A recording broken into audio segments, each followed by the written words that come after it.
And today we'll get into chapters 46, The Throne Fight. To give some background into this, Volke is talking to Niro before their fight in the Crown Tournament. Niro mentioned that Thesan does have something that could save Adelgis and heal him, but he only will give it to Volke if Volke agrees to throw the fight. Volke realizes that Adelgis' life is worth more than the star shards that he would earn by winning the tournament and agrees to throw the fight. Niro's plan is for Volke to create an eclipse aura, but Volke mentions that he doesn't really know how to do this. So they're kind of left to fake fight each other a little bit until Niro can knock him out.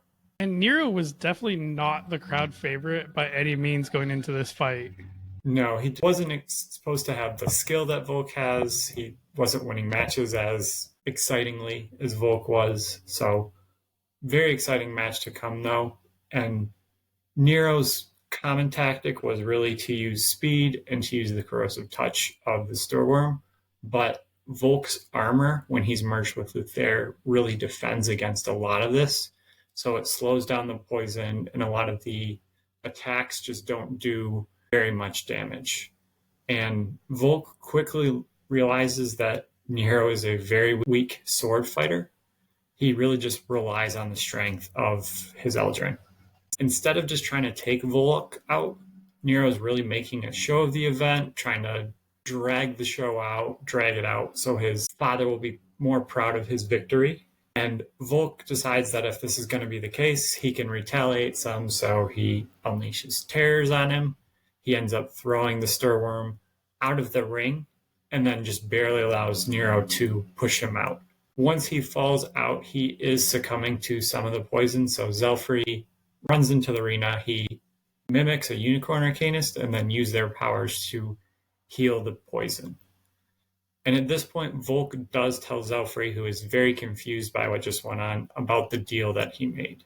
We just talk about how Volke would have absolutely destroyed Niro. And even just a few moments of Volke kind of fighting back and trying to give everybody a good show, he would have absolutely destroyed Niro. And then Volke does also remind Niro that if Niro reneges on this, that Volke will follow through with the beating that he's about to get, and he will make sure that Niro does fulfill his end of the bargain. Very, very intense, and it is not only the two of them that realize the difference. Even the announcer was making comments about confusion on how the fight was going. So everyone's well aware that Volke is the better fighter. And we do want to thank everybody for listening today.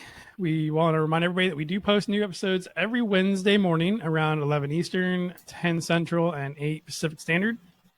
We're on all podcasting platforms, and we are also on YouTube for videos as well. We want to thank our editor, Dan Mackison, for including pictures and links to everything.